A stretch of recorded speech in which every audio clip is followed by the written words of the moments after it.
following is a Comfortably Zoned Radio Network production. We are back. St. Louis Cardinal baseball, past, present, and future. I'm Ralph Tyko with the Comfortably Zoned Radio Network and the host of the show. One of the hosts. First of all, let me just say Al Blumpkin's under the weather, and we're hoping for a speedy recovery. But Gene Hutmaker is here, present and accounted for. How are you, Gene? How you doing, everyone? Good. Good that you're here, Gene. I know the weather where you are in Jersey is absolutely without precedent. We talked off the air. Tell me how you gauge the weather through your son. Well, my son is a dean in New York Manhattan Community College, and he has to take the train. So to get to the train, he has to walk a half mile. So I see him every morning, which we go over and take care of the grandkid, and he gives me the rundown on how the weather is, and he bundles up pretty good. Well, and what's with this north? What do they call it? This is new to me because I'm living in California. And when I grew up in New York, it was wind chill and temperature. That's all we had to judge it by. There's a new meter, if you will. What is that? You have the wind chill, and you have the winds. I guess the northeast is determined on the wind coming. Yeah, but isn't there something we talked about, the north wind? Yeah, well, different winds coming in, and where it gets the name the northeaster, and northeastern, okay, right. So it's even it's like Northeastern University, sort of like almost. But anyway, it's a lot of times the snow is going sideways, and I'm involved with my high school's athletics, and our baseball team is having to have practices inside, which. You can still throw the ball around, but, and you have batting cages and so forth with nets, but it's really not the same thing. And our baseball season is going to be starting in another week and a half. The good news is it's an even playing field. You're playing teams within your... Yeah, we all have the same problem.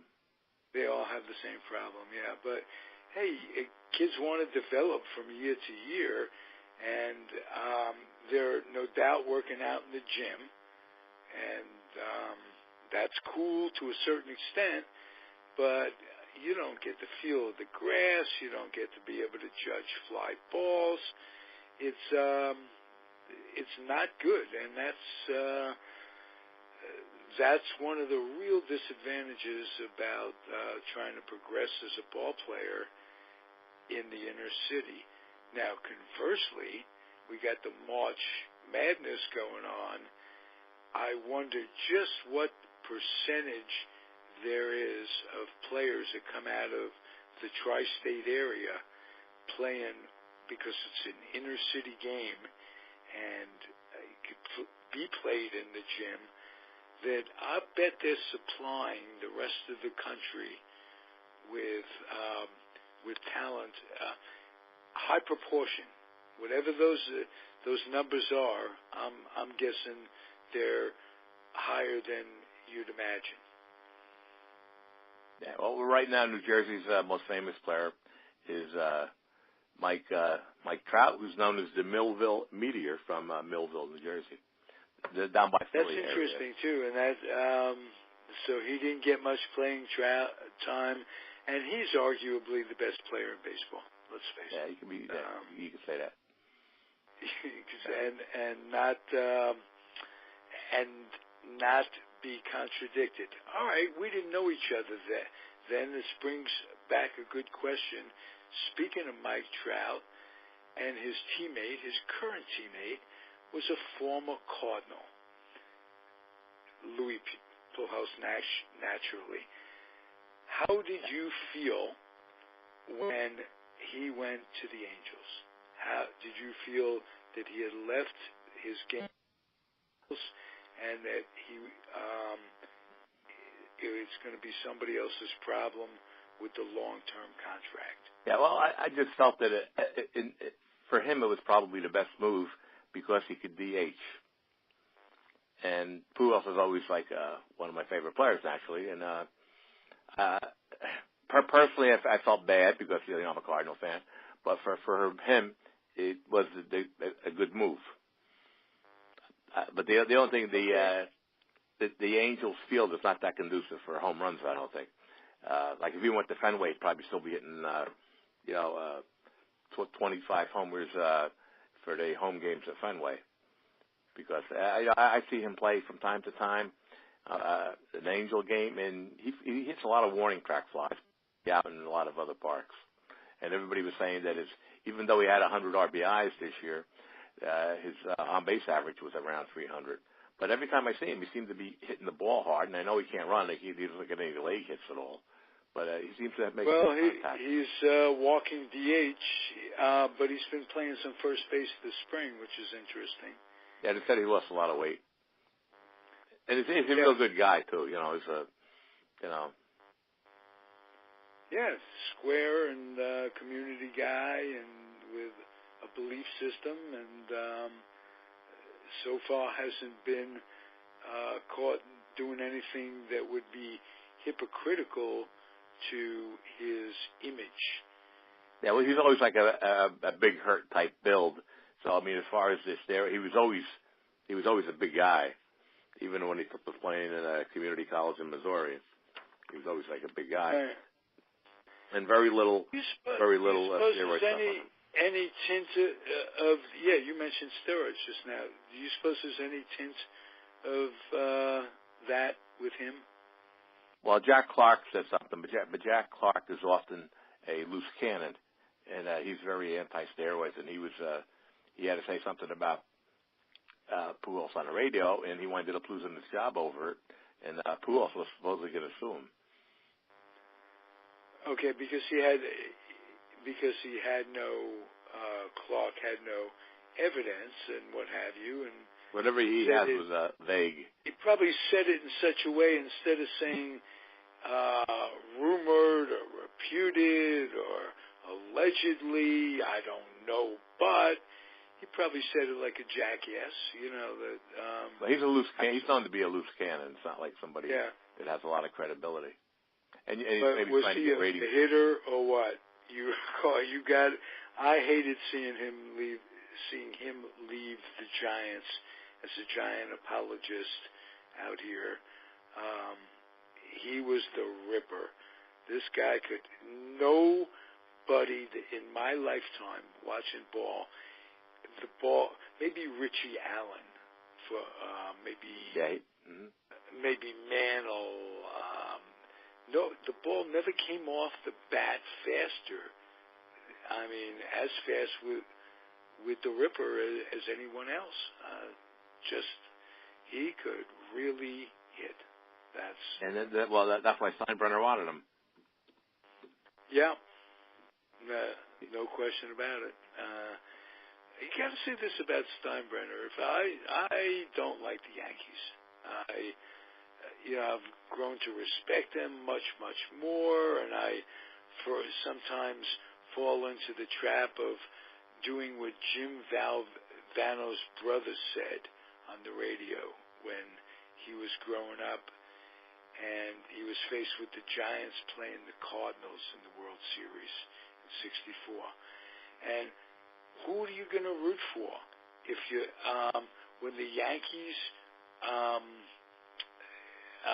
when your team doesn't make the World Series? Why root against the New York team? That kind of thing. So I admire your stick-to-itiveness in rooting against the Yankees. But it has to be frustrating because Steinbrenner would open up his pocketbook. And sometimes you take a flyer and it wouldn't work out, but you almost, speaking as a Met fan, and we might have talked about this before, the frustrations of having an ownership that won't even take a chance as a fan has been incredible.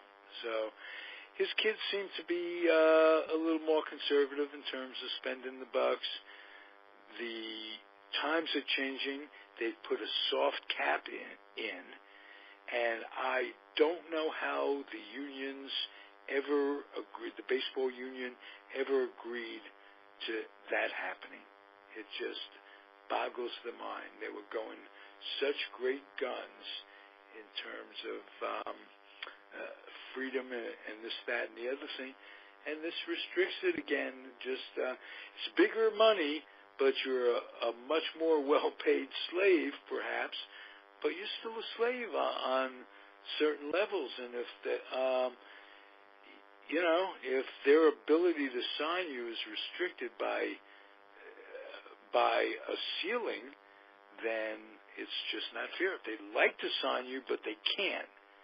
Not that, Yeah, well, all the sports do have a payroll cap. It's not like baseball is unique, and it's not like they're making a couple $100,000. They're still making like poor Moustakas. The poor guy's only making $6 million a year, which is something that the average person can identify with. So it's not like they're going to be. And I understand. Then the owners are making the money. If it's funny, Gene. You mentioned something just in passing. You just said it's not like they're making $100,000 or $2,000. What was DiMaggio's highest paycheck as a Yankee? 100. Mantle maybe got up to 125. If that, those guys, that's what they were making. And if you include inflation and double it, it wouldn't be what minimum wage is today. So it's incredible. TV is helping the revenue flow with the owners. I know, but they're also wagging the dog too. And don't forget, the Yankees in 1961 drew like 1.7 million. Then now they drew on like 4 million. Yes, that's true. And the price of what people pay to park, to buy a hot dog, to buy a beer, is that's going up at the same rate as the tickets. And it's paying. What can the fan do? Can the fan finally get upset enough to band together, unify across the country in some way, and you don't have to spite your face, cut your face to spite your nose to cut your face, that kind of thing. You could just and quit going to games altogether. Fans should just take one day a year and boycott every game that's played all across the nation. It's hard to get people to do that. Pardon? It's hard to get uniformity to do that. Oh, you're not going to get like everyone. Of course, but one can dream. It would stick. It would be enough bucks if you take the money they spend in the shops buying one of 12 different alternate uniforms. Yeah, and 15 different kind of caps. Right, right.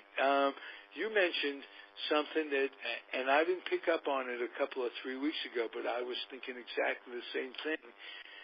When we were growing up, a Yankee cap was dark blue with a white NY. And now you see Yankee caps. You see that NY, clearly a Yankee emblem, in every color. I've seen it in pink. I've seen it in light blue. I've seen it in green for St. Patrick's Day. Never saw the Yankees wear a green cap on you. And well, they use it for breast cancer week. They use it for the veterans with the camouflage one and the USA, and they like even when Pete Rose was going for his hit records back in the day, I heard he wore a cap every inning. So he could say he wore the cap so he could wind up selling it. Whoa. Game one was a game one cap.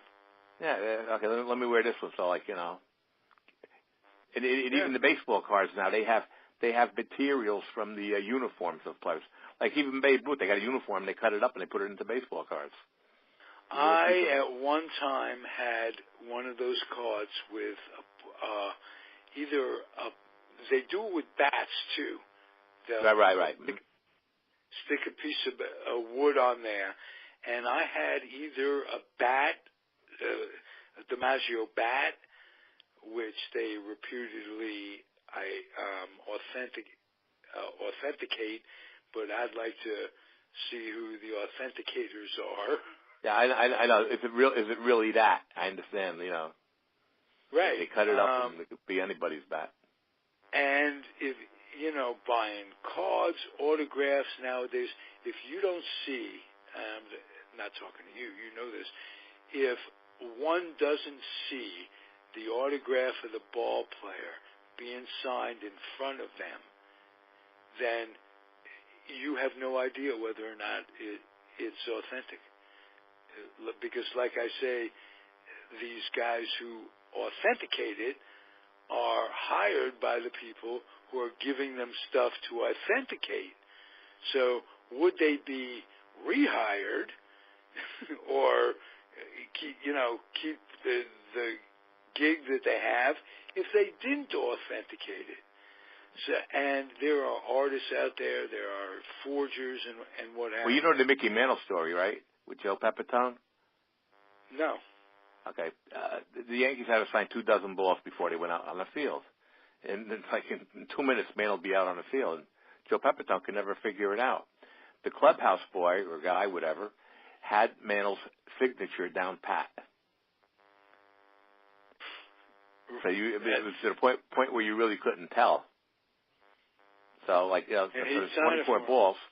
Right, 24 balls would be signed by the ball boy of the Yankees, and it would look just like Mantle's. So there's really no way to tell. All these people all over the country have Yankee balls, and Mantle's on the sweet spot, and this, that, and the other thing. It's nice, but it's an illusion. Let's put it that way. So well, if you're a player and you can get the ball boy to do it, you would do it. You know what I'm saying? You want to get out on the field, you got to sit there and sign 24 balls. So if the guy has it down pat, take care of it. If he didn't care. Yeah. And then we had Darryl Strawberry. Darryl Strawberry, I was going to the BAT dinner in New York for 5 or 6 years as a gift from my sons for Christmas. And so my buddy, who was the second baseman, he's an NFL attorney now, he was there representing the NFL. And he was at one table, I was at another. And I was with Phil Garner, and he was with Darryl Strawberry was at his table. And some people were so mad because Darryl Strawberry was signing baseballs and stuff, DS. So somebody looked on their phone, and if you wanted to get it from a shop, it would be Darryl Strawberry where he was making money. But at this affair, he was just writing down DS. That's how he signed his DS. They were infuriated. Some of the people, because here you are, you're wasting your ball by having somebody sign it, and they're putting DS on it. Wow. And then he left before the dessert came out. He even left. That is terrible. Yeah, because the NFL attorney, he was my second baseman for 10 years when I coached. Me and his father coached, and he was on my team for 10 years. So I knew him real well. And so he was at table 70, and I was at table 15, and we were talking. He was telling me what Strawberry was doing. Tell me something about coaching. Has it changed dramatically since you started coaching till this day? Well, for me, coaching youth, it was. My wife would always say, "I could coach 9-year-olds because I have the same mentality." But now I'm in a high school, and I'm athletic security in the high school, and everybody knows my book, and everybody knows that I was one of the most popular coaches in town. So I have a good rapport with. I know how to talk to guys. Yeah, I talk to the girls too. I help the girls, and I work the lunches, so I'm always talking sports during the lunches with the girls and the guys, because the girls are doing just as many sports. Do they call that Prop 9 where you are too? Here it's I guess it's just California. Proposition 9 gave funding to girls sports on an equal basis as boy sports. For instance, softball and girls softball and baseball get the same kind of funding. So things have changed. Yeah, well, we have football. The girls do not play football. A girl could play football because when the schedule comes, they give me the schedule to do. It says co-ed football. And in fact, one of the teams we played had a couple girls on it, but there's no girl per se football team. Just like there's no guy field hockey team. But I don't think a guy is allowed to play field hockey because there's no guy field hockey team. Right. And we do have girls on the wrestling team. Okay. But the girl sports are just as big as the guy sports in the school. Well, that's the way it is in California. I'm glad New Jersey is keeping up with that because it's the way it should be. Now, how about scholarships to, say, New Jersey University? And as a New Yorker, all my New York friends say, New Jersey University, isn't that an oxymoron? But it's not. Do they stress, say, field hockey? Do they give scholarships for field hockey? I don't know about field hockey, but we have our basketball girls again, and we have some pretty good basketball girls. And we have the best receiver in the country going to Penn State. He's about 6'4", 220. I was real close with Mohamed Sanu, the receiver for the Falcons. He graduated from our school, and I was talking with him for 4 years. I usually go from the sophomores up, but because the freshmen have their own area. But I was talking with Mohamed Sanu pretty good. And we have one guy, he's the corner at Pitt, and we have the running back from Syracuse. So we produce some pretty good players. And we have a girl, she's a junior this year, and she was so good in softball that Hofstra signed her, or whatever they did to her, as an 8th grader. Our shortstop for this year, she was signed by St. Joseph of Philadelphia as a freshman. Wow. So I don't know what kind of commitment they do or nothing, but it was a freshman walking around with a St. Joe shirt, and the other one wears her Hofstra outfit. So that's very cool. I'll ask you this: talent being equal, what is the one thing that will make athlete A succeed over athlete B, and vice versa?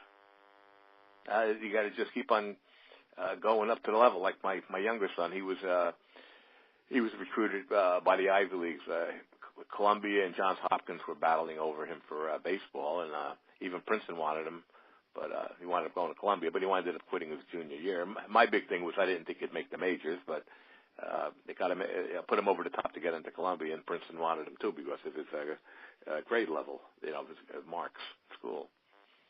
So. Well, so was he wasn't getting a scholarship. He wasn't getting an athletic scholarship. No, but it'll get you over the top with to get in. Like it's as needed. Like me and my wife with our jobs, we didn't. Well, one year we got a little bit of help, but not much because. Okay, my point was I want to just say I want to put it into proportion for everybody listening. That kid, your kid, was going to school for something that most athletes don't go to school for nowadays, education. Right. And it's a tremendous advantage when they come out of an Ivy League school, whether or not they make the major leagues, if they're into sports or whatever. Unbelievable advantage. Whose side, you or your wife's, where'd the kid get the smarts to go to an Ivy League school? Well, one time when my son graduated Wharton, they rented a room, and me and my wife were like Burns and Allen, and with our quips, and my wife's hobby is ragging on me, and we're telling jokes back and forth. So finally, I go to the group of all the parents that were there of the Wharton grads back in 1999. It was I go, okay, I want to ask you a question. Who do you think is smarter? Look who I married, and look who she married. So who do you think is smarter? Right. But that ends. I'm always big raising kids. What I do in the high school is I'm always pushing the academics. Even with Mohammed Sanud with the Falcons, even I was a sophomore. I was always bugging him about his grades. I know you got the talent. I know maintain hit the books and all that stuff. I'm real big with the athletes getting their grades.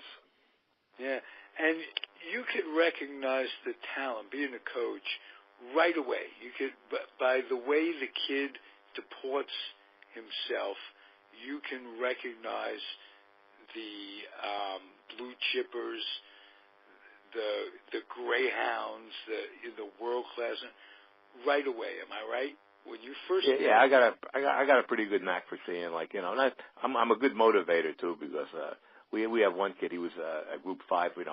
Our state is divided by groups, and we're in the top group. We have a lot of kids, and he was a group 5 all-stater, and he's a senior now. I guess some Division II football teams are looking for him, but I was always on his case that he didn't. I said, you're better than you. He didn't think he was as good as he was. He was a linebacker for us and an offensive lineman, well, not that big but really strong. I go, you're a lot better than you think you are. He goes, well, I guess I'm okay. I go, no, you're better than okay. You just keep on playing hard and that kind of thing. Because the kids like the way I talk to them, because I coached 800 games in my time. I know how to try and motivate the kids to do better than they can. Did you take the game home with you when you lost? Or conversely, when you won? The thing was, I used to wear like $5 sunglasses, and if I lost a tough baseball game that I should have won, them sunglasses would go flying out the window on a ride home. So I'd never lose another game. That answers it. Yeah, that's called intensity, and you didn't do it just to be comical either. You were just one time I went home. I just got one side of my shirt and the other shirt, and I didn't even take it over my head. I just tore it off. And my wife, who hates sports, she didn't appreciate that. But after I did that, I felt better. Yes, cathartic. But generally, I did. I probably won like 70% of all my games. So. Wow. So. Well, I had good teams. I was like Casey Stengel when you were with the Boston Braves and the Brooklyn Dodgers, coach. You're not that good. Or Joe Torre with the Cardinals and Braves, you're not that good. But when you get the players, you can win easier. Yeah, and Joe Torre with the Cardinals and the Braves and the Mets. Yeah. He did make the playoffs. One year he made the play with the Braves. I guess he made the playoffs with 82. Yeah. Yeah, and it was very interesting. He managed all 3 teams he played for in the National League. Yeah. Which I don't think there's anybody else. Well, it's so hard to manage now because of the money that the players make and their attitude. Like when Joe McCarthy managed it in the 1930s, you had to do what he said and this and that, and he was a push-button manager. And managers, supposedly he had he put 8 players out on the field all the time. And then Casey Stengel, I think Casey Stengel, I give him a lot of credit for being one of the best because even though the Yankees won 5 years in a row, he was doing a lot of platooning. He had Woodling and Bauer, who, 154 game season, they were probably playing like 130 games, and he would, based on who was pitching and all of that stuff, he did a lot of analytics from his head based on how the batters could do against certain players, and this was like in the 1950s. And he was bringing in Mantle, and out was going DiMaggio through that streak, that 5 in a row winning streak, and a lot of things were changing. Billy Martin was going into the service,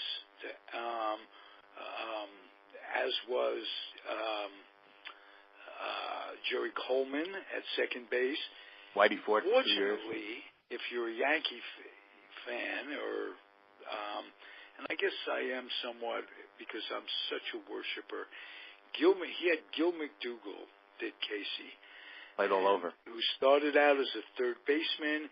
He won a championship with as the Yankees did with him at third, won a championship with him at second as the regular second baseman, won one with him at short as the regular shortstop. So this guy was so incredibly versatile and made it all possible. Plus, he had Mize coming in. Joe Collins and Mize kind of like shared first base. And, they didn't have a dominant first baseman to Bill Skowron in 54. That's right. And Skowron himself got hurt an awful lot. So a lot of people don't realize that Ellie Howard played first a little bit. Norm Seaburn came in from left field to play first. He had to make do because of injuries, especially injuries in the pitching staff. Guys like Cooks and Grimm would come up, have good years, great years. About 2-3 years. Yeah, and then get hurt, and boom, they're gone. So that was Casey was a magician from that standpoint. But I'll tell you where he was an innovator. He basically invented the instructional league, where he had I don't know if he invented the league, but he'd bring rookies in, instructional camp, low in the minors, and they'd come in, the guys with talent, and they'd learn the Yankee way from Casey and his coaches, and Whitey Herzog carried that on. Whitey Herzog was one of the, speaking of being of the Cardinals, which this is the Cardinals show. We haven't spoken, anytime you could bring that in. Whitey Herzog played for Casey in the minors coming up, came over from Washington. Or maybe he went to Washington after that. I guess he did. He came up with the Yankees and went to instructional league and carried that on wherever he managed. And that was one of the keys to him being able to keep it going year after year. He'd have guys coming in and so much depth. Jerry Lumpy, Bobby Richardson, Andy Carey, Clete Boyer going back and forth from Kansas City. He had a major league farm club. Yeah, well, that shuttle. But Hank Greenberg said it's easier to win when you have your own farm team in your league. Yes. Were you the one who told me the story of the Yankees when Kansas City gets Roger Maris from Cleveland, and they're sitting around the Yankee clubhouse, and we just got Roger Maris, they say, the players. They're talking amongst themselves. We just got Roger Maris, because they knew it would be an eventuality when they'd be able to get him from Arnold Johnson. As soon as he went, Cleveland would not sell him to the Yankees, but they saw him in Kansas City, and then it was like Kansas City would funnel him over. You mentioned Hank Greenberg. Didn't Hank Greenberg, wasn't he the general manager of Cleveland? Cleveland, yeah. Yeah, so you can imagine his frustration when that happened. Because it was like, and Maris had that swing. Now, if he didn't hurt his wrist, and the Yankees covered that up, which is one of the bad things that they made it worse. Yeah, they told him to go ahead, play. It's like what was that? Bo Jackson. Right. There was a book named after that. It's only a bruise. That was the name of the book.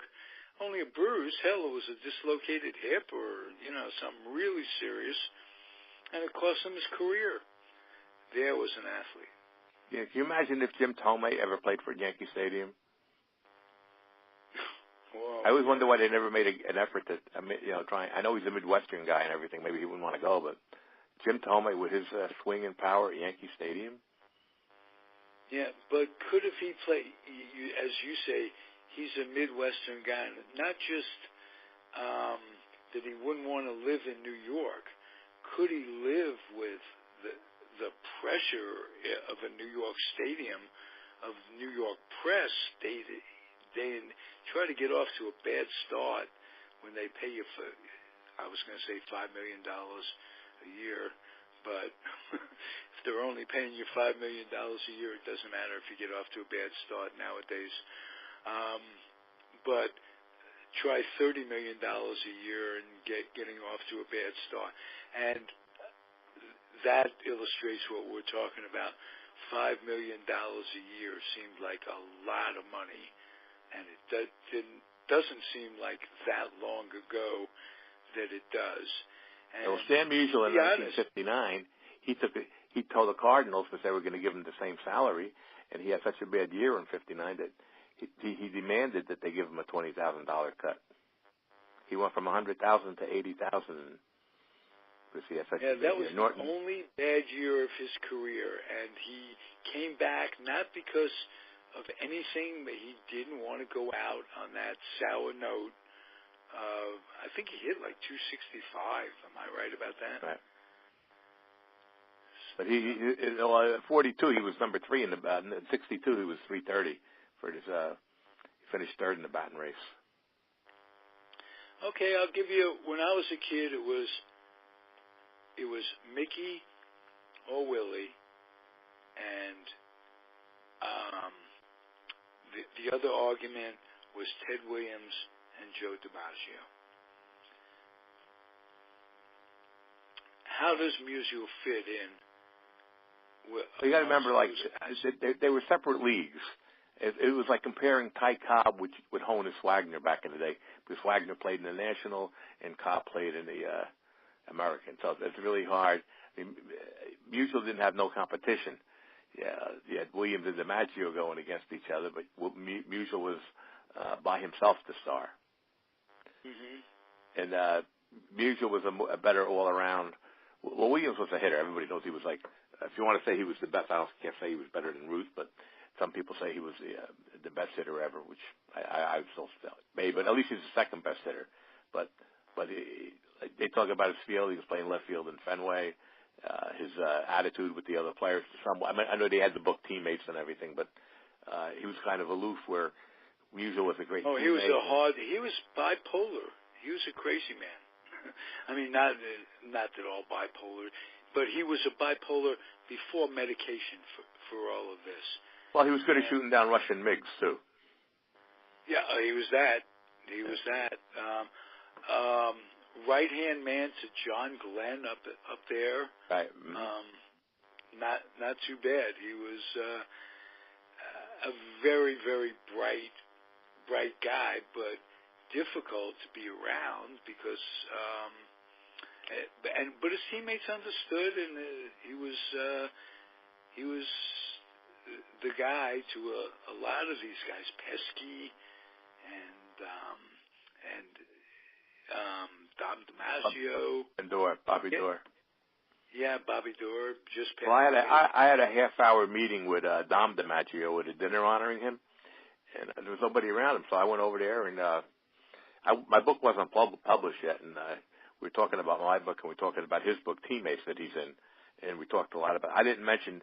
Don't forget, Dom DiMaggio was the one who slid into second base in the '46 World Series, and he broke his leg or whatever, and they had to take him out, and they put the other guy in center field, and that's when they got the hit where Slaughter ran around the bases.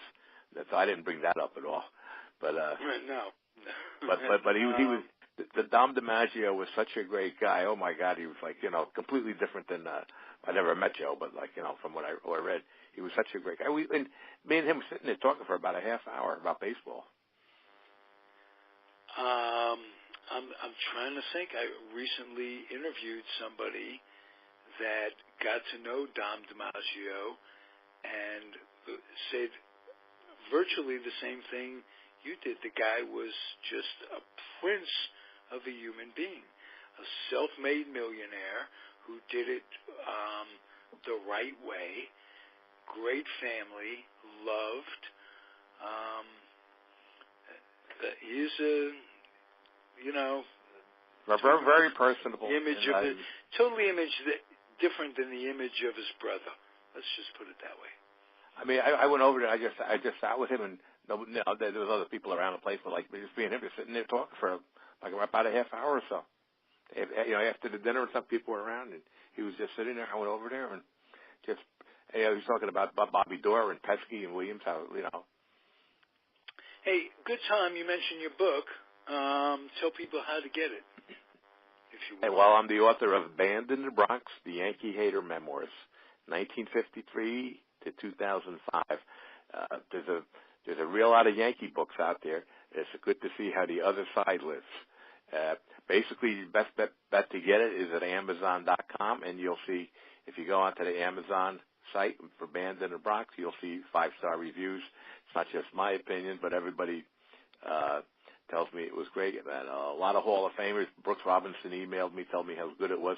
He said although he's not a Yankee hater, he's not especially fond of them, but a lot of Hall of Famers had a copy of the book, and but even the famous Commissioner Bud Selig sent me a letter about the book. But anyway, Amazon.com, you check out Banned in the Bronx, The Yankee Hater Memoirs. Yeah, 1953 we've talked about 2005. the process of your writing a book. I want to know which came first, selling the book? Did you write it entirely and then went out and sold it? Or did you have a promise? Did you have an agent? Because I'm sure there's a lot of people in the audience thinking, wow, writing a book, I've got ideas. How do you put that down together? I always thought of doing something like that. And finally, when I went to the bookstore, Barnes & Noble, and I saw all the Yankee books out, and I came home in 2003 complaining about all the Yankee books, my sons, who heard my stories forever and who are pretty good baseball people in themselves, they said, well, write your own book. And I said, I think I will if you help me. And I'm at the age where they humor me. And he says, yeah, okay, Dad, I'll help you. And I said, okay, you're on. So I started writing the book, and I wrote it all longhand, not on a computer or anything. I wrote it all longhand, and my sports-hating wife volunteered to type it, mainly because her son was going to be a reluctant co-author, because both my sons loved the Yankees. If you really want to read some humor in the book, you can see my relationship with my sons, who I coached for 800 games. They're in the book, and they're Yankee lovers. One loved Reggie Jackson, and the other one was a Willie Randolph, Ron Guidry fan. But they're Yankee lovers. I'm the Yankee hater, and we have a sports-hating mom and wife. So it's kind of interesting, that relationship. How about the agent part? No agent part. We just got it published ourselves, because you cannot get a book published. Okay. I had a few people that, and then I think maybe Steinbrenner put the thing. Hey, nobody take this guy's book, because it's the Yankee hater book. But if anybody reads it, they can see that I'm a very objective in it. I personally, Babe Ruth's naturally the best player ever. Second best player I ever saw was Mickey Mantle, behind Willie Mays. Personally, I'm for a big Hall of Fame, and I would give a vote behind Willie Mays. In other words, Mays is second. No, Mays is first, Mantle second. Oh, okay. After Ruth. No, I'm talking about players I've seen. Players that I have seen. I never saw Babe. Okay, you agree with me that Mays was well, if I threw the name or Barry Bonds at you, what would you say? How would you in terms of greatest player ever? For whatever reasons. First of all, I think that Peter is a baseball fan. Well, I think that Peter Gammons and other people who's like Peter Gammons is around our age, I think it's an immoral vote to vote for a P. Deere, because it's just not fair to somebody like a crime dog McGriff. I just think it's immoral to vote for one of these guys because they have fake stats. And to me, comparing the stats, okay, Barry Bonds was a great player pre-juicing. Before he juiced, he was still a great player.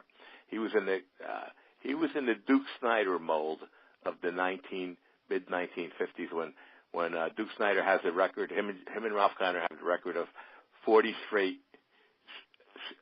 homers in 5 straight seasons in the National League. National League, I'm talking about Kiner and Duke Snyder. have that record. And Snyder was a good average hitter too, hitting 330, 320. So Duke Snyder and Barry Bonds pre-juicing have similar stats. So everybody wants to say how great Barry Bonds was. He was a great player, and he was as good as Duke Snyder was in the mid-1950s.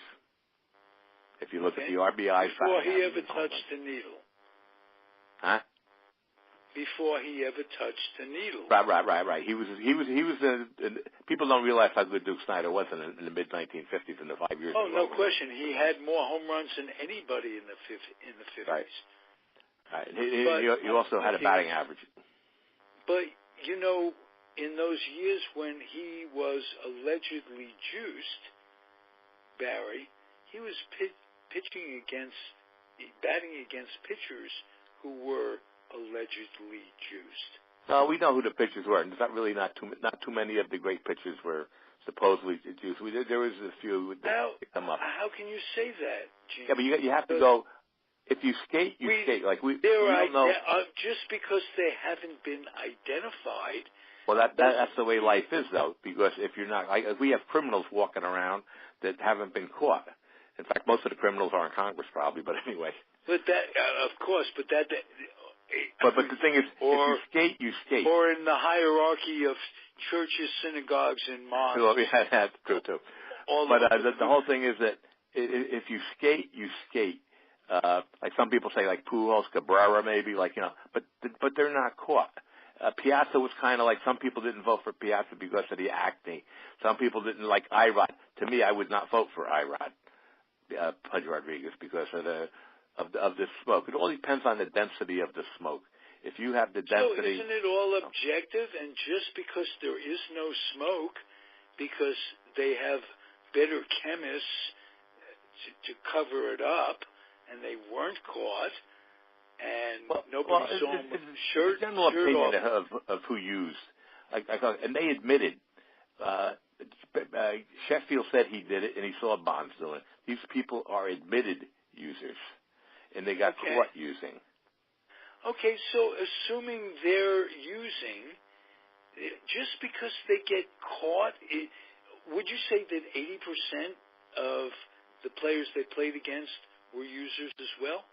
No, that's way out of line. Even on the MLB station, which is probably my favorite station, Smoltz and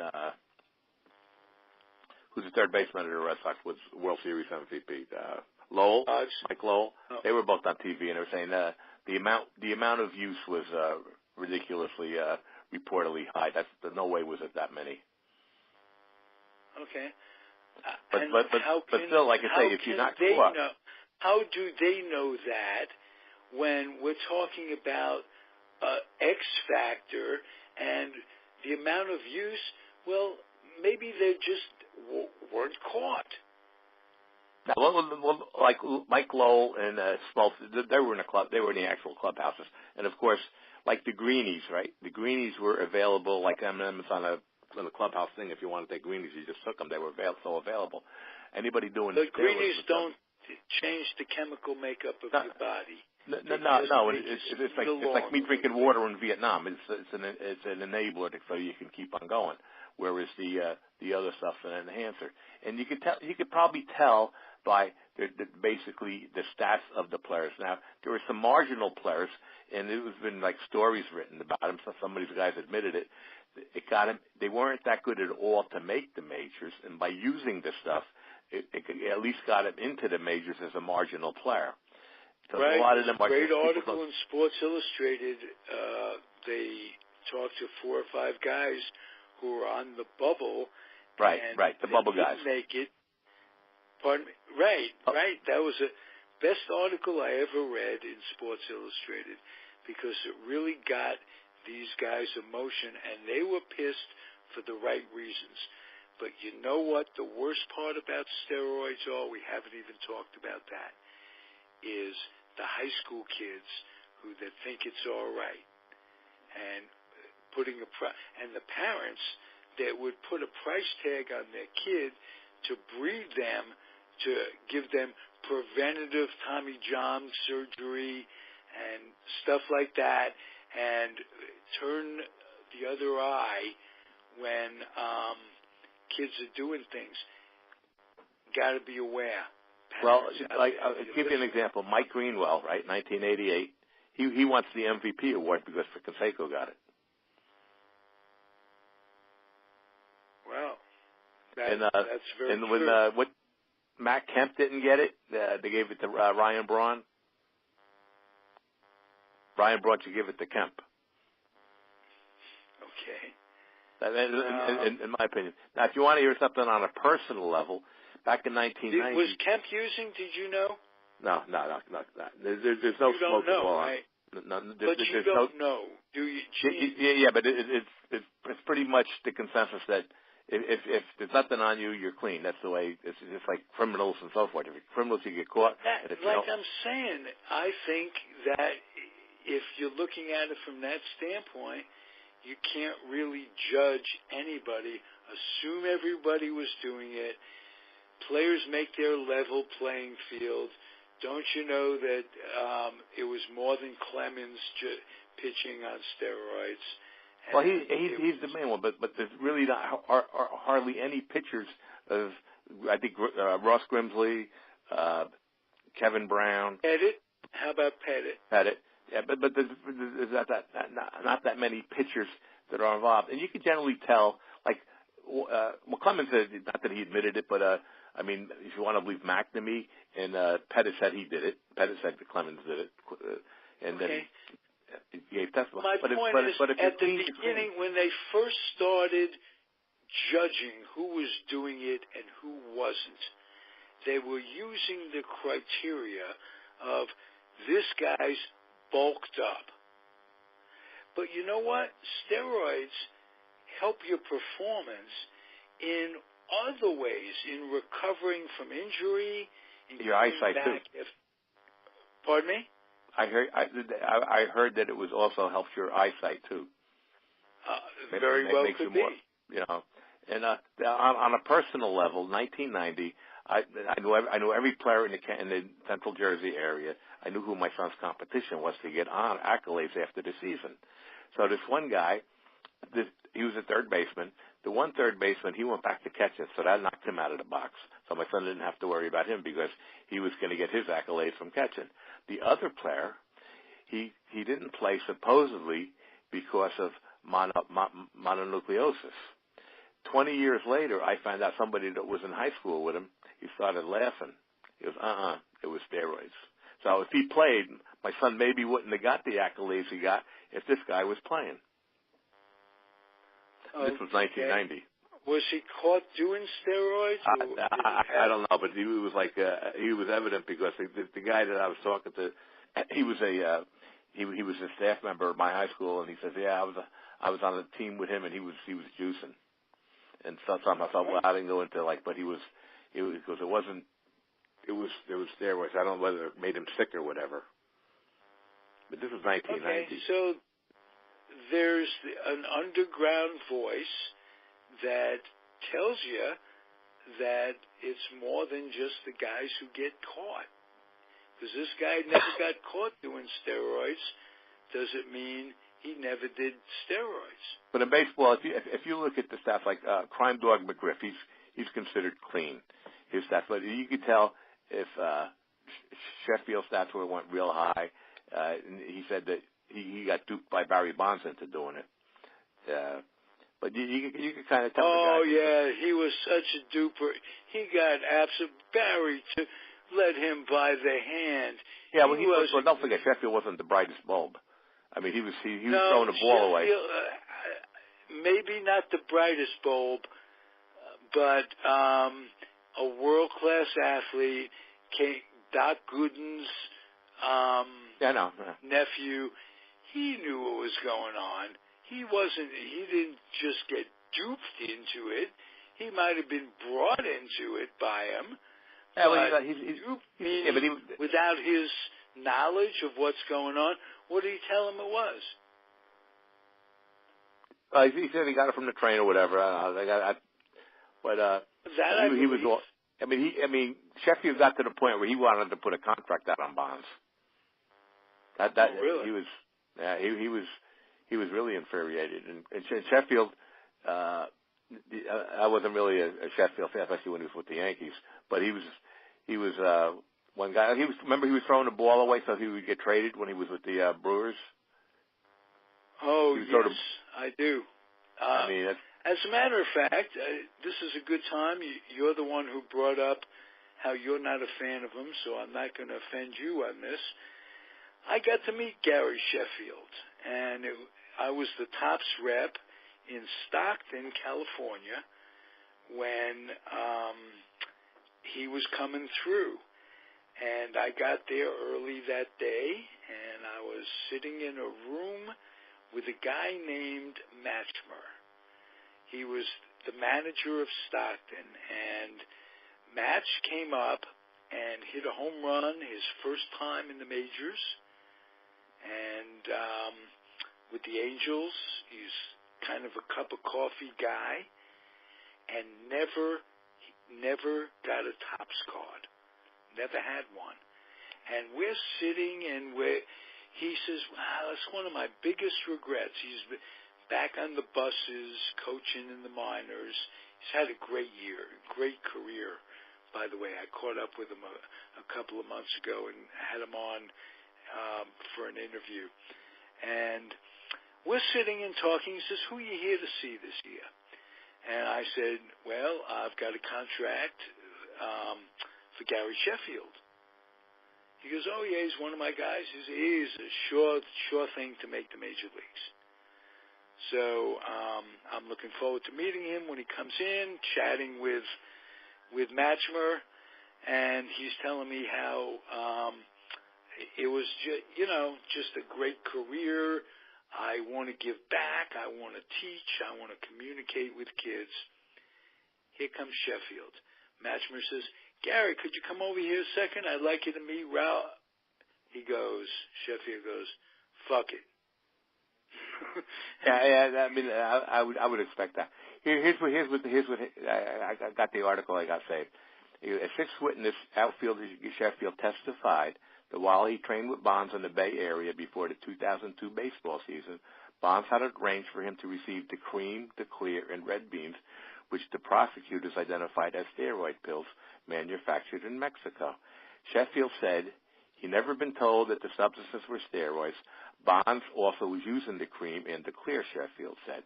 Nothing was between me and Greg, Sheffield testified.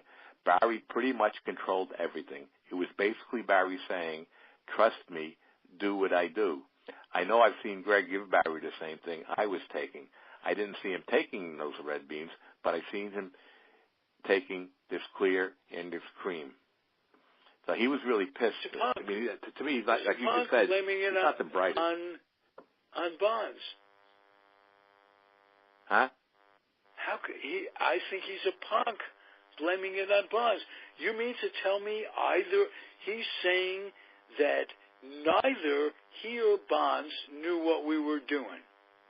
No, Bonds. We're taking these things just based on what the trainer said, and we didn't know what we were doing. And as a matter of fact, he didn't tell me. Well, Bonds is saying that he didn't know, but Sheffield was he's like he referred to the Red Sox as when they beat the Red Sox 19-8 in Game 3 of the playoffs in 2004. That's what he gave them the term. They got to be a bunch of idiots, the Red Sox, because when they beat them 19-8. But Sheffield says with us. He said that Joe Torre was a racist because he talked to because he's always talking with Derek Jeter.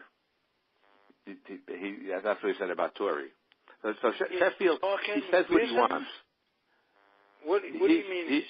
He accused Torre of being a racist because and then what? Yeah, with Jeter. Talking down to Jeter or what? No. Because him and Torre and Jeter were buddies, but he referred to Torre as a racist.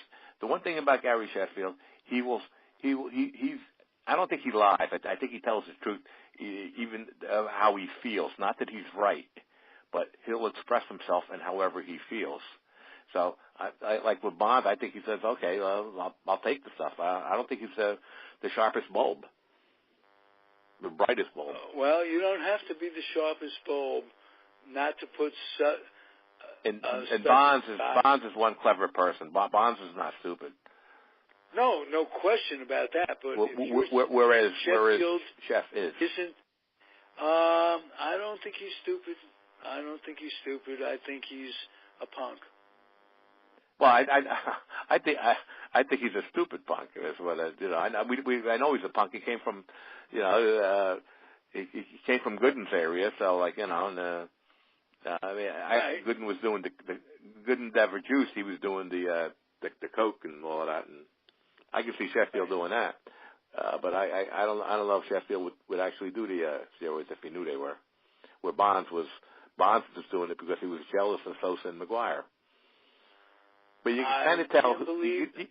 I respectfully disagree with you, Gene. I think he would do it if he knew it was steroids.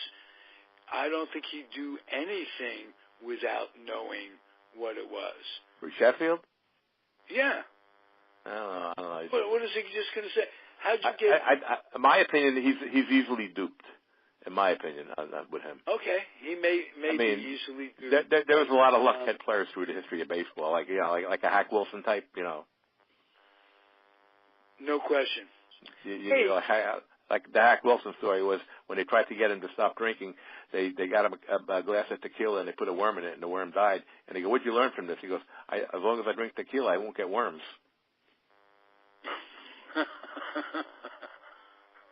So that was like Hack Wilson's, That's very good.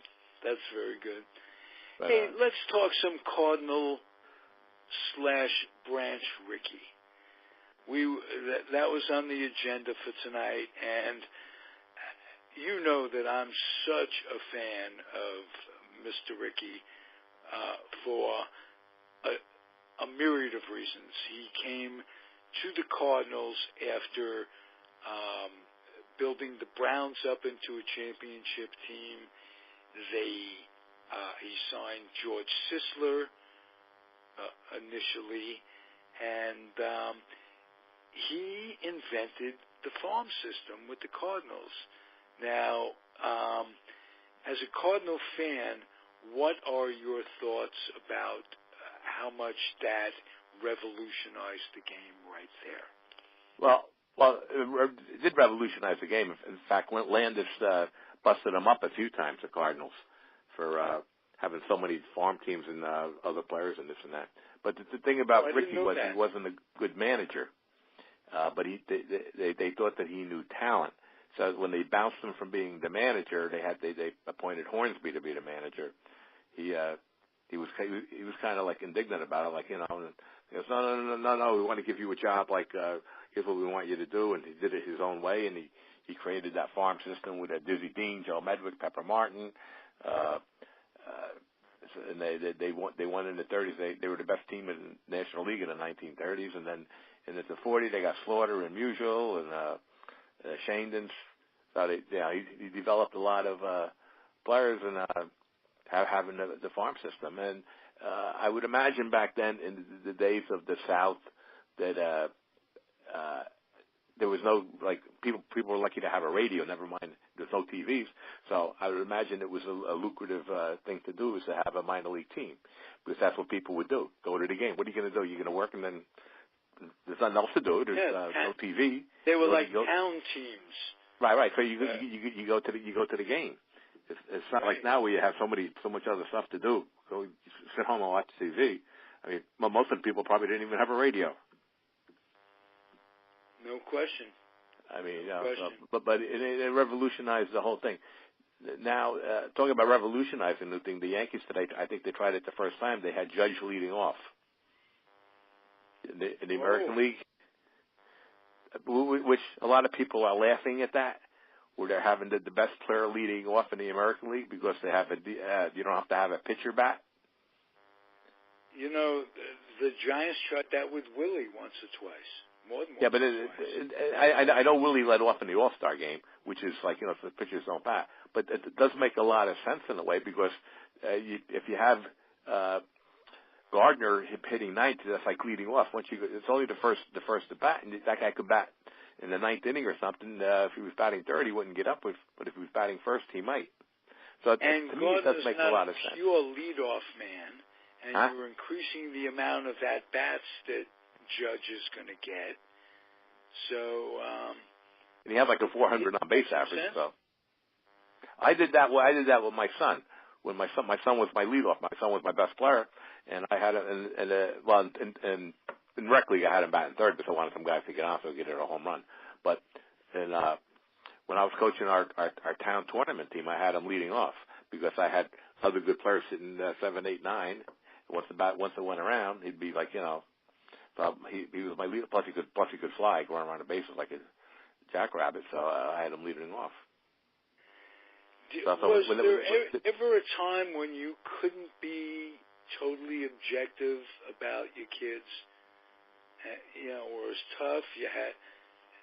You wished you weren't put in a position along the way of it seems like fun. I'm coaching my kid. Were there times when bad stuff came up? Not that ever came up because they were regarded by everyone else as two of the best athletes in the town. So it wasn't like and then my teams were always in the paper, like Now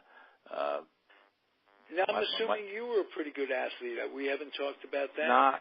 I made an all-star team once. I stopped playing baseball at 12 because when 12 years old, I grew up small, so I grew to 5'10", but I grew up. I stopped growing like when I was 12, and I couldn't make that throw from on the big field from third base to first base. I really stopped playing when I was 12. Okay. But then after high school, I became pretty good. In fact, like when I was coaching, even the kids, I was hitting fungos like 350 feet. Like like, oh my God, you must have been not.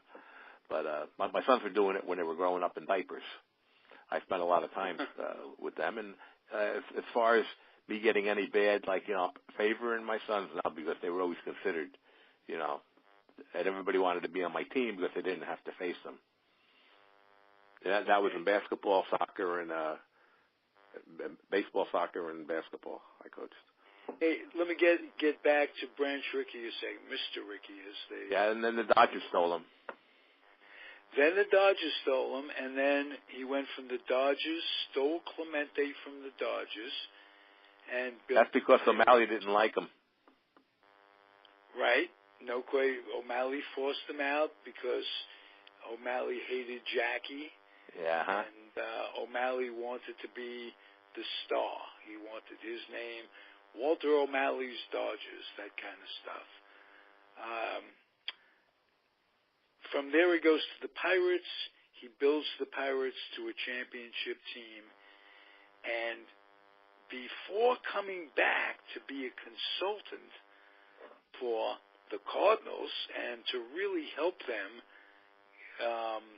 put that 64 team together, Branch Rickey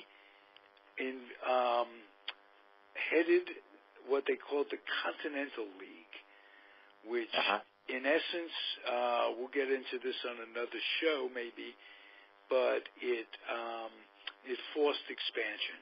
Yeah, he scared him pretty bad. Right. It was talking about what they used to call antitrust laws, this, that, and the other thing. Right.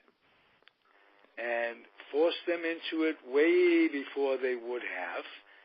Was it good for baseball? Bad for baseball? It was ridiculous that there was no National League team in New York for 4 years. Oh yeah, tell me about it. I had to go to Yankee games. Right. But then Rickey did come back to the Cardinals too, though, and he was involved in somewhat in the '64 team.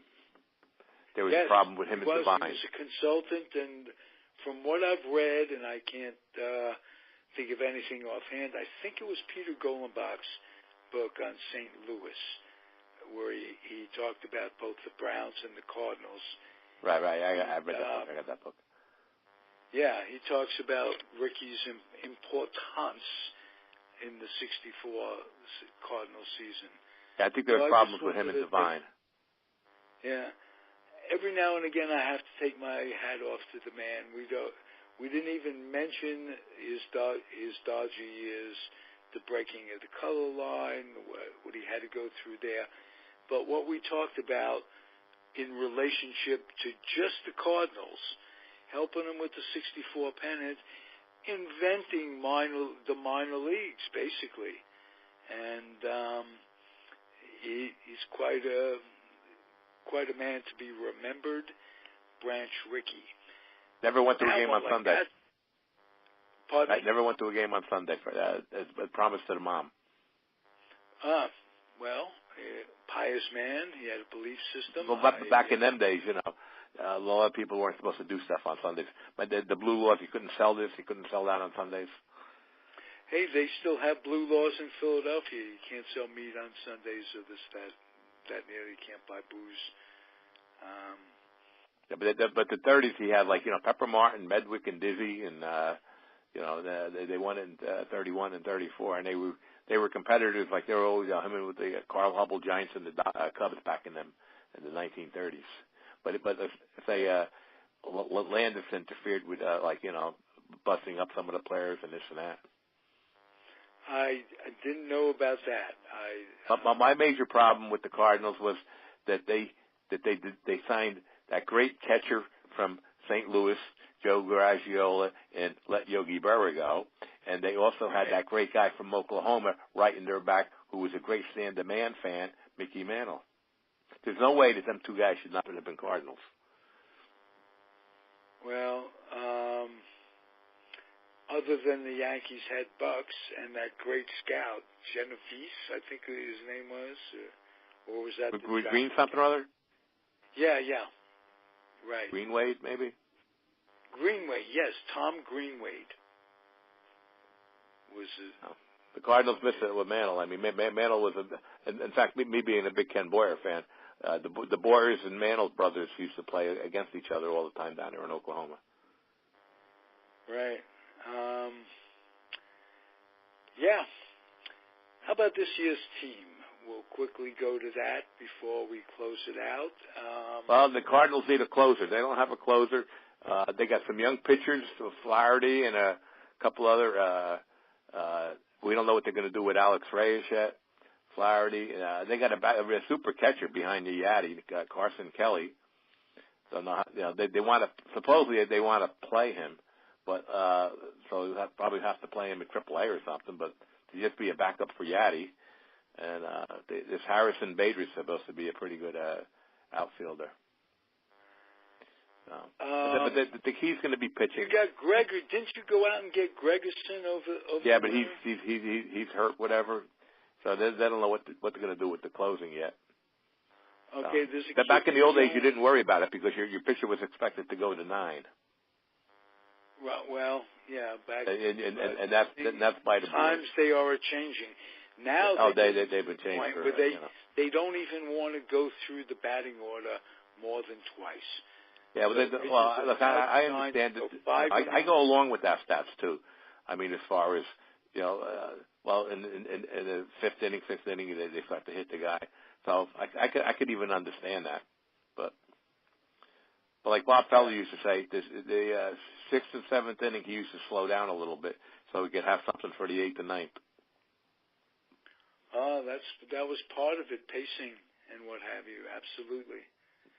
And then there's the idea that if there's a pressure pitch or pressure situation, that eats up more of a pitcher, considerably more than just your average pitch.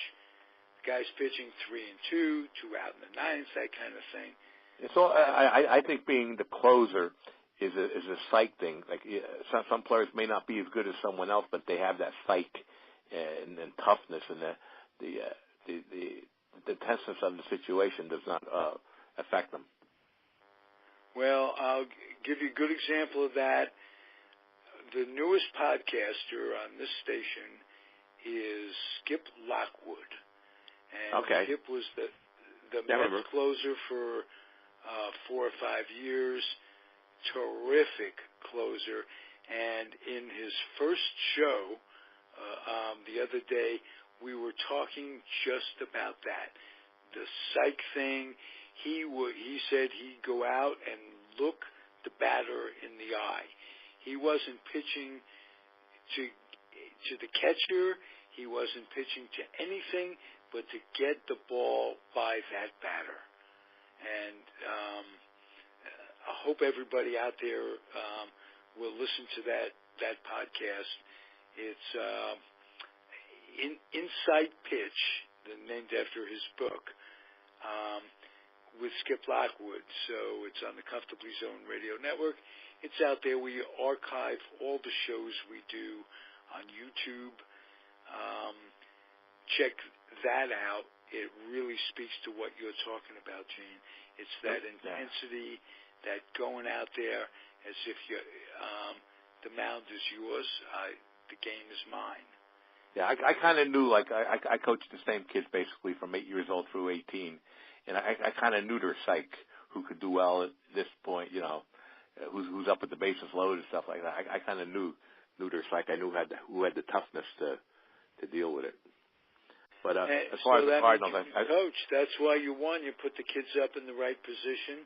Yeah, well, that's one thing. I may not have how to actually instruct them on how to do the throw to from second to first or whatever completely, but I can see what people can do, and I know how to utilize their talents and put them in the right place. One thing about the Cardinals, too, you have assistant coaches that you worked with year after year. What? Do you have assistant? Yeah. The NFL attorney, he's like one of the top men with Goodell. He was my second baseman for 10 years. Me and his dad coached together for 10 years. So me and him, me and him were pretty good. He was real good baseball. In fact, he lived by Ebbets Field, and he had a big argument when he was a kid with Al Dark at the game. Because he used to walk to Ebbets Field with the players.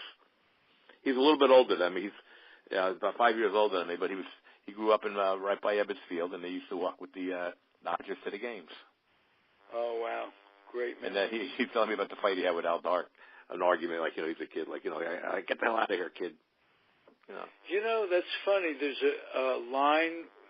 Jim Bouton grew up as a New York Giant fan, as did I, and Dark was my boyhood shortstop when I started following the Giants. And so I remember this in Bouton's book. He wrote, similar story. I went up to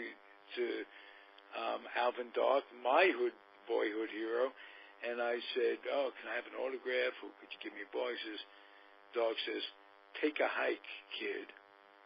Yeah, that's pretty much what it says. No. Right. But he was. But what a great athlete Alvin Dark was, and what a great football player too. And then he had the racist things when he was with the Giants, saying that.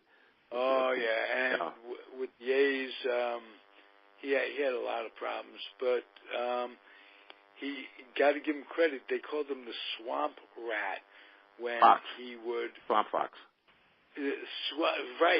Swamp Fox, when he watered down first base against Wills and Gilliam and those guys. He was, talk about a competitor.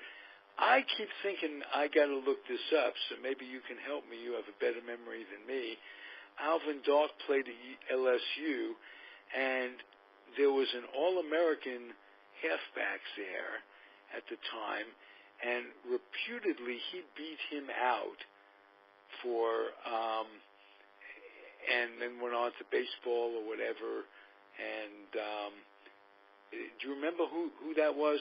Am I going to have to Google it? But he was. Back then you were doing all the sports then, like like a lot of basketball players, like with the NCAA, a lot of basketball players. I remember Gary Rogenberg from Dayton. When Dayton won the NIT, Gary Rogenberg was their star, and he pitched for the Twins for a bit. And the Ricketts, for Duquesne, they won the NIT. Whenever you mention Gary Rogenberg and that Dayton team, I think there were two brothers, the Hatton brothers. The Hatton.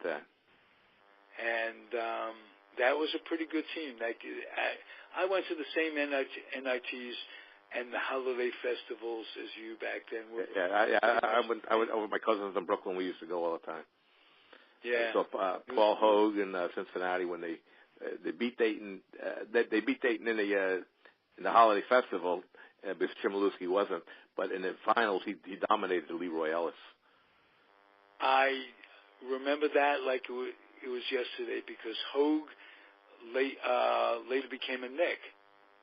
Yeah, it's a little too slow moving for NBA.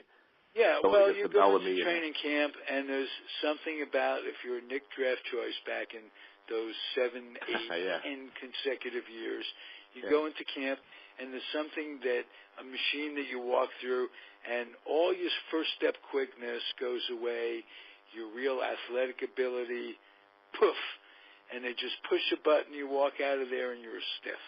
Was Tom Stith a Knick from St. Bonaventure? Tom Stith doesn't qualify under Sam Stith. His brother, qualifies under the Stith thing, but Tommy Stith was a first-round draft choice out of St. Bonnie's. Yeah, I remember they almost beat St. Joe's in the. They almost beat Ohio State with Lucas and Havlicek and all that. It was a 2-point game. Oh, and Newell and Bobby Knight. That was quite a team. They had another guy named Crawford at St. Bonaventure. Yes. Was really good. I don't remember. Yes, I do remember that. But I do remember, too, that Tommy Stith contracted tuberculosis. Right. And never had stamina and was never the same. We thought he looked a lot like Elgin Baylor when he was in St. Bonnie's. Baylor was great. Oh, yeah. Baylor was something else. And there's a lot of like the O'Brien twins from the Pirates. Yes. Right. They were from my area, South Amboy, New Jersey. And they were stars. They were All-Americans at Seattle before Baylor. And they had a celebrated game, a real game, against Goose Tatum and Marcus Haynes Globetrotters, and Seattle beat them. And it was a real game. And the O'Brien brothers beat them. That's how good they were. Yeah. Wow. They went to the Pirates, and they never, and it's all about hitting the ball. Some so-called non-athlete like John Kruk could hit a ball. Not that he was bad, but he always joked about he was no athlete. I'm no athlete. I'm a baseball player. And then you get these O'Brien kids. Sold a lot of books with that. But you have the O'Brien brothers who were great athletes. You got Michael Jordan. You got Jim Thorpe. They were great athletes, but they really couldn't hit the curveball. Henson was a guy from Michigan, the quarterback from Michigan. They couldn't hit the curveball. Yeah. So it's really eye-hand coordination for baseball. Even Ricketts, the kid from Duquesne, he was a catcher with the Cardinals. Yes, that's he was a basketball player first. I always admired two sport athletes. Frank Howard had 32 rebounds at Madison Square Garden with him. He held a record there for a while at Ohio State. Hondo Frank Howard. Yes. Came before Lucas. Yeah. But I still like to go to the Garden. They used to favor NYU. I went to a game, Georgetown, NYU. Mal Graham played for NYU. Great guard for NYU. Yes, I remember him. So there was a little blonde kid, Reiner, for NYU. Right. Mark Reiner? Mark Reiner. Yeah, I remember. I got to tell you a story. He went on to coach Canarsie High School. Okay. For years and years. But I'm a super senior at Newtown High School in 1964 and a half, whatever it was. And we had a gym teacher, first-year gym teacher, Mark Reiner. And that guy could shoot. He was a nice guy. And reddish hair? Yes, reddish hair, blonde hair. Right. It was the Happy Hairston years, the Kramer years. What did Shooter Kramer win his junior year? Yeah. Sat Sanders comes before him. They had a guy from Newark. Tom Boos was really good for NYU. I don't remember. That goes back a year or so before I was probably in grade school when he was. I used to check the papers for all the All-Staters back in the day. Hey, you mentioned Barrett Kramer. I got to put him on the list of first-round draft choices that went to the Knicks. He was shooting like West. He was shooting like Jerry West for a while, and he had some until somebody would guard him because he couldn't get the ball off fast. Yeah. Well, he had hops too, though. Yes, that he was one of those guys like a 4A baseball player, and I consider college ball to be a minor league system along the way. Right. He was just a really good college ball player and not that great a pro. And I remember Matt Lembo from Manhattan. He was a 25-point scorer from Manhattan, and he became a big-time college ref. Oh, really? Matt Lembo. I remember there was a guy named Cookie something who big-time ref in the New York City school district, and I'll have to think of him, but he reffed a Newtown High School game that I attended, and I thought that was pretty cool. He was an Olympic star or something. I don't remember now. It's been 50 years since high school. But the NIT was big then. Yes, they only had NIT. Even the holiday festival was big. It was before they had all. Now there's so many. There's a plethora of holiday tournaments. Before you didn't have that many. So the holiday festival was the big one, and the big thing for college kids was to go to New York and play in Madison Square Garden. That was a real big deal. Absolutely. That was the hallowed grounds, as they say. Well, we Any took to the thoughts triple on header. this year's March Madness, other than that big upset in Virginia? Yeah, I watched most of it. Did Marcus Towns, who won the game for Loyola, I spent an hour talking to his father at one of our games. Oh, doing really? Security. Yeah, I spent like an hour talking to him, and he was playing for St. He played with Karl Anthony Towns from the Timberwolves. Mm-hmm. My job is I take care of the visiting team, so I got to know Karl Anthony pretty good because he came to our school 8 times to play. And at a scrimmage, I was talking to Marcus Towns' dad for about, I go, oh my God, when I saw him playing at Loyola, I said, oh my God, because he went to Fairleigh Dickinson first. I think he played in the tournament for Fairleigh Dickinson in the NCAA, then he transferred to Loyola. Yeah. And Penn State wanted him, I think, as a running back or linebacker. That's how good he was in football. Whoa. What year was this? I think he's a junior now, so. Oh, okay. Okay, so he might have missed a year or whatever. I don't know, but I remember him, and he didn't want to play football in college. He wanted to play basketball. But but the thing is, he could possibly. He's not going to make it in the NBA, but maybe he will.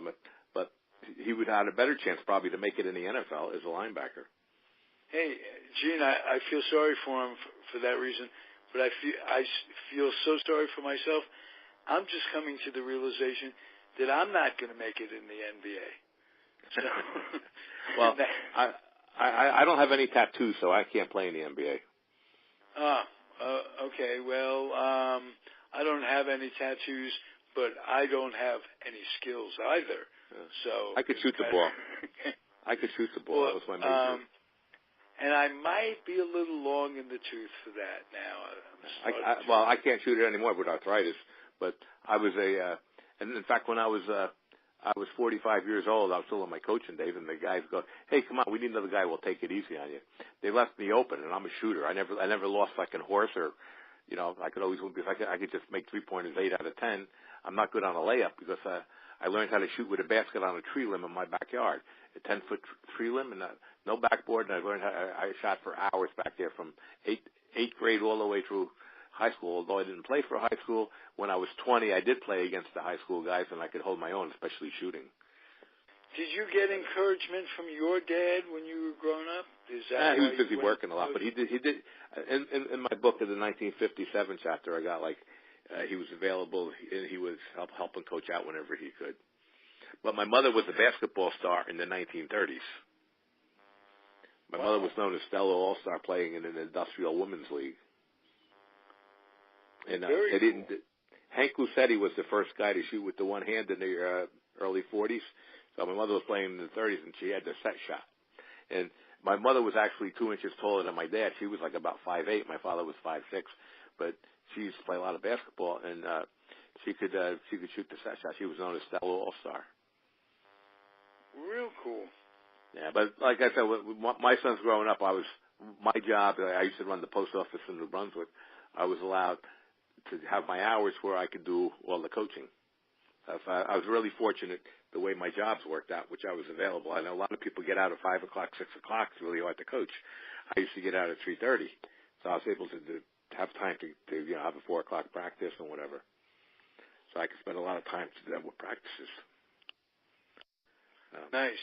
So Hey, I got the we'll pick up next week, same time, same bat channel. Okay. Al Blumpkin will be back, God be willing. And hopefully we'll have a couple games, that we can check out the box scores on Friday. Wow. It's less than a week to go till opening day, and there is no baseball fan in the world that doesn't consider that to be the high holy day of the year. Yeah, well, one thing too, I saw Wainwright being interviewed. He's expecting to have a real good year, even though he was 12-5. He was talking about how he's not going to fall into the trap of trying to be a power hitter, where for him to hit 245 was an absolute embarrassment. And I like him. Why do I like him? Especially because he's versatile.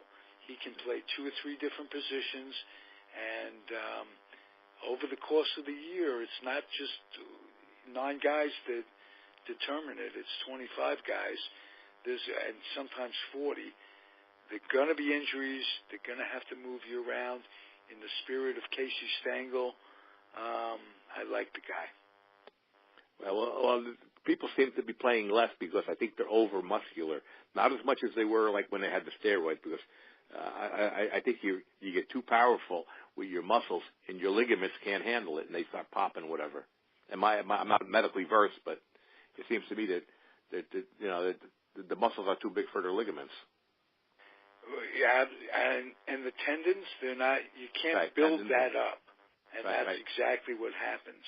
And that's what got McGuire's feet problems, got his injury problems started when he just put on 60 pounds of muscle over a 2-year period, and his legs couldn't handle it, and that's a part of it. Like Yao Ming in basketball with his knees. Yao Ming, remember 7'5", Yao Ming? Yes. 7'5", body going on them knees. Just he was a great player too, but all that height on them knees. No question. And he was a fairly muscular guy too, and like you said, the tendons, can't handle it. And joints as well. Right. It's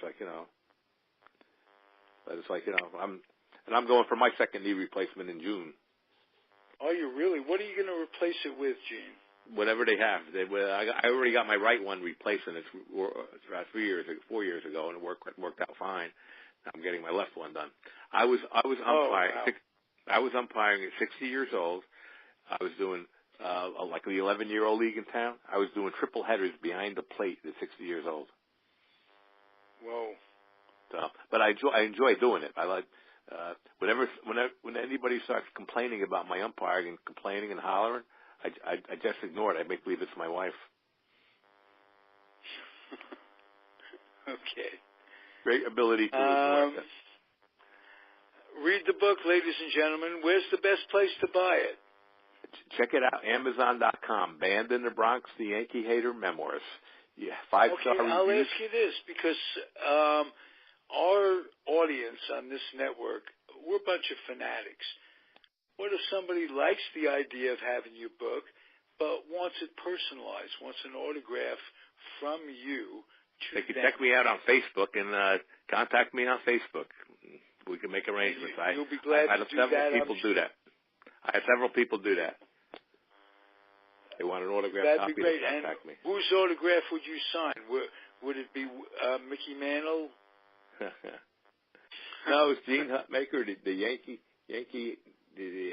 hater, and I have HOF on the bottom because it's in the Baseball Hall of Fame library. Beautiful. Courtesy Thank of you, Jeff Edelson. What an additive you are to Comfortably Zoned Radio. And next week we're really going to get into what the Cardinals are doing on opening day and the prognosis for stuff. I just want to tell you that they have a relief pitcher coming along named Leone. Right, Leone. Yeah, watch for him. This guy has good stuff, and he's got what I consider to be the most important stat when you look at a guy. That is the walk-to-strikeout ratio. And his is great, and if Gregerson falters, we got that. And I say we, but I don't have a Cardinal in my pocket. So, thank you, Gene. I enjoyed chatting with you. And we'll see you next week.